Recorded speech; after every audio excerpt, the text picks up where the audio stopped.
Welcome back guys. तो आज हम करेंगे अपना अगला क्वेश्चन रोटेट एरे। तो ये हमारी प्लेलिस्ट का अगला क्वेश्चन होएगा। तो ये रही इसकी प्रॉब्लम स्टेटमेंट। चलो अब इसे डिस्कस करते हैं। तो क्वेश्चन कह रहा है given an integer array nums, ठीक है, rotate array to the right by k steps. मतलब हमें इंटीजर एरे गिवन होएगा, हमको इसको रोटेट करना है राइट बाय की स्टेप्स। मतलब रोटेट करना है एरे को की स्टेप्स से राइट की तरफ। और वेयर के इज अ नॉन नेगेटिव, मतलब कि वो एक पॉजिटिव इंटीजर होएगा। ठीक है, अब इसे देखते हैं कैसे करेंगे। जब हम अपने एरे को रोटेट करेंगे राइट साइड पे, अभी के की वैल्यू 3 है, मतलब 3 टाइम्स रोटेट करना है। तो जो हमारा 7 होएगा वो फर्स्ट पोजीशन पे चला जाएगा, रोटेट होके वो यहाँ पे आ गया, राइट। और ये सारे एलिमेंट्स एक एक आगे आगे शिफ्ट हो जाएंगे। तो वो कुछ ऐसा दिखेगा। तो वो ऐसा दिखेगा, सारे एलिमेंट राइट साइड पे एक एक से शिफ्ट हो गया और के की वैल्यू हमने एक कर दिया। ठीक है, जब हम के 2 होएगा फिर वो एक एक साइड राइट साइड शिफ्ट होंगे, और वो जब के की वैल्यू 2 थी तब वो शिफ्टिंग हुई और शिफ्टिंग होने के बाद वो कुछ ऐसा दिखेगा, राइट। और जब के की वैल्यू 3 होएगी तो वो राइट की तरफ शिफ्टिंग होएगी। तो शिफ्टिंग होने के बाद ये जो 5 है ये आगे चला जाएगा और सारे एलिमेंट एक एक आगे हो जाएंगे, मतलब राइट शिफ्ट हो जाएंगे। और यहाँ पे के की वैल्यू 4 हो जाएगी और यहाँ पे ब्रेक हो जाएगा।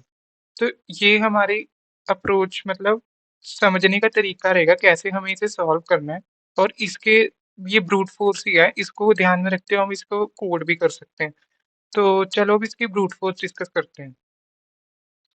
तो हम इसकी ब्रूट फोर्स में कैसे करेंगे, हम ना इटरेटिव अप्रोच का यूज करेंगे, मतलब कि हम इटरेटर्स का यूज करेंगे। ठीक है, इटरेटर्स में हम क्या करेंगे, हम एक इटरेटर सेट करेंगे एंड पॉइंट पे। लेट्स से हम आईटी से बोल रहे हैं। इटरेटर्स में एड्रेस स्टोर होता है उस पर्टिकुलर इंडेक्स का, जो भी एलिमेंट है। ठीक है, हमने इटरेटर्स एंड पे सेट करा और हम तब तक ट्राइवर्स करेंगे जब तक वो एंड नहीं हो जाता, मतलब फर्स्ट पोजीशन पे नहीं आ जाता। फिर हमने यहाँ से ये 6 है ना, इसको किसी वेरिएबल में स्टोर करेंगे। लेट्स से उस वेरिएबल का नाम है टेम्प। टेम्प के अंदर हमने 6 स्टोर कर लिया, जो भी इटरेटर की वैल्यू है। मैं ऐसे लिख देता हूँ, स्टार IT। तो अभी के लिए टेम्प के अंदर क्या स्टोर है, 6। और यहाँ से जो भी इटरेटर वाली पोजीशन पे एलिमेंट है उसे इरेज कर देंगे। फिर हम क्या करेंगे, जो भी हमारा नम्स है इसके बिगिन में वो नंबर ऐड कर देंगे। तो यहाँ पे शुरू में ऐड हो जाएगा 6। फिर हम इटरेटर को 1 से डिक्रीज कर देंगे। सिमिलरली हम 5 को, पहले के की वैल्यू 3 थी, जब हमने चलाया इटरेटर मतलब ट्राइवर्स करा तो के की वैल्यू 2 हो गई। फिर जब 2 हुई मतलब वो ग्रेटर देन 0 है, तो हम इटरेटर को फिर से मतलब डिक्रीज करेंगे। जो भी इटरेटर की वैल्यू होगी वो टेम्प के अंदर स्टोर करेंगे और उस एलिमेंट को वहां से डिलीट करेंगे। और जो भी टेम्प के अंदर एलिमेंट होएगा उसे यहाँ पे इंसर्ट करेंगे। तो मतलब इसके आगे आ गए 5, राइट। अब इटरेटर को 1 से फिर डिक्रीज करेंगे। के की वैल्यू 1 हो गई थी, अब 1 जो है वो ग्रेटर देन 0 है। तो इटरेटर पे जो भी वैल्यू है उसको टेम्प के अंदर स्टोर करेंगे, 4 बनेगी। फिर 4 क्या करेंगे, हम नम्स के आगे इंसर्ट करेंगे, तो मतलब 4 यहाँ आ गया। और के को डिक्रीज करेंगे। अब देखें के जो है ग्रेटर देन 0 नहीं है, तो हम यहाँ पे ब्रेक कर देंगे। तो ये हमारा फाइनल आउटपुट होएगा। तो ये हमारा फाइनल आउटपुट एरे बनेगा। तो इसमें मैं आपको समरी बता देता हूँ, इसकी समरी क्या है। सबसे पहले हमने इटरेटर सेट करा। इटरेटर सेट करने के बाद इटरेटर सेट करा हमने, फिर एक टेम्प वेरिएबल बनाया। ठीक है, टेम्प वेरिएबल बनाने के बाद हमने उसके अंदर इटरेटर की वैल्यू स्टोर करी। फिर उसके बाद हमने नम्स में इंसर्ट करा बिगिन पे। बिगिन पे इंसर्ट करने के बाद के को डिक्रीज करा। तो ये हमारे 4 समरी के स्टेप्स हैं। अब मैं इसके प्रॉपर स्टेप्स लिख देता हूँ। तो अभी इसकी टाइम और स्पेस कॉम्प्लेक्सिटी डिस्कस कर लेते हैं। वर्स्ट केस में क्या होगा, हमारी के की वैल्यू जो होएगी वो होएगी एन के बराबर, मतलब जितना साइज है उतना ही हमें एक और बार उसे रोटेट करना होगा राइट साइड पे। तो जो इसकी ट्राइवर्सल की इटरेटर की होगी वो होगी बिग ऑफ एन। और जो कितने टाइम्स चलेगा, मतलब एक के की इटरेशन के लिए जो इरेज करेगा वो पीछे से होएगा। पीछे से इरेज करने के बाद ये सारे एलिमेंट आगे आगे शिफ्ट होंगे। तो मतलब सारे एलिमेंट्स हिल रहे हैं, मतलब शिफ्टिंग हो रही है। तो बिग ऑफ एन इंटू के, ये इसकी टाइम कॉम्प्लेक्सिटी हो जाएगी। नियर अबाउट एन स्क्वेयर ही है, और ये कांस्टेंट स्पेस लेगा। मैं दोबारा से बता देता हूँ कि एक इटरेशन ऑफ के लिए, ठीक है, वो सारे एलिमेंट्स को ही लाएगा। ये वर्स्ट केस में होगी। ठीक है, तो इसकी टाइम कॉम्प्लेक्सिटी एन स्क्वेयर होगी। तो ये रहे इसके स्टेप्स। तो सबसे पहले मैंने आपको बताया था इटरेटर सेट करेंगे एंड पे, और स्टोर करेंगे value of iterator in a temp variable. फिर इंसर्ट करेंगे टेम्प की value beginning of the array में, और फिर अपडेट करेंगे के पे। ये तब तक करेंगे जब तक के की वैल्यू 0 से बड़ी है। तो इसकी वही टाइम कॉम्प्लेक्सिटी ना नियर अबाउट एन स्क्वेयर हो जाएगी, और स्पेस कॉम्प्लेक्सिटी कांस्टेंट होगी। ठीक है, तो अब इसका कोड देखते हैं। तो चलो अब इसका कोड करते हैं। सबसे पहले हम इसमें एक एच केस हैंडल करेंगे। अपने सोल्यूशन में थोड़ा ऑप्टिमल करने के लिए हमने एन के अंदर नम्स एरे का साइज ले लिया। ठीक है, फिर हम के को ना, अगर के बड़ा हुआ एन से, तो हम उसको रेंज में लेके आ जाएंगे मॉड्यूलस करके एन से। ठीक है, तो फिर हम एक वाइल लूप लगाएंगे जब तक के की वैल्यू 0 से बड़ी है। फिर हम क्या करेंगे, इटरेटर सेट करेंगे एंड पे, नम्स के एंड पे। मैंने बताया था ना कि इटरेटर्स एंड पे सेट करेंगे। फिर उसके बाद एक वेरिएबल में हम सारा अ, जो भी आईटी की वैल्यू होगी वो स्टोर कर लेंगे। फिर स्टोर करने के बाद हम इरेज कर देंगे वो वेरिएबल। यहाँ पे हमारी टाइम कॉम्प्लेक्सिटी बढ़ रही है बस। ठीक है, वेरिएबल हमने स्टोर कर दिया, मतलब इरेज कर दिया, यहाँ पे टेम्प में स्टोर कर दिया। फिर उसके बाद हम इंसर्ट कर देंगे नम्स डॉट इंसर्ट बिगनिंग पे, नम्स डॉट बिगिन, एंड वो वेरिएबल जो भी हमारा टेम्प था। फिर इस ये करने के बाद हम के को डिक्रीज कर देंगे। ठीक है, और अब कुछ रिटर्न नहीं करना क्योंकि वॉइड अब इसे रन करके देखते हैं।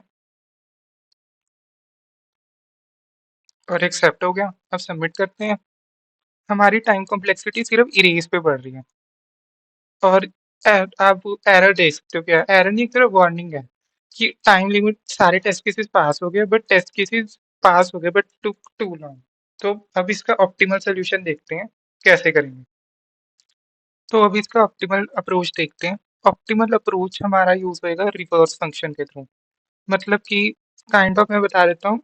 हमें इसमें एक ऑब्जर्वेशन थी, जो हमारा फाइनल आंसर बन रहा था ये था कुछ 7 यहाँ से एलिमेंट्स। तो मतलब 3 बार आया, 5 6 7 1 2 3 एंड 4, ये हमारा फाइनल आंसर बन रहा था। तो अगर ध्यान से देखें ना कि हमारी के की वैल्यू अभी 3 गिवन है, तो हम फर्स्ट एन माइनस के एलिमेंट्स को रिवर्स करेंगे। मतलब एन की वैल्यू अभी कितनी है, 7।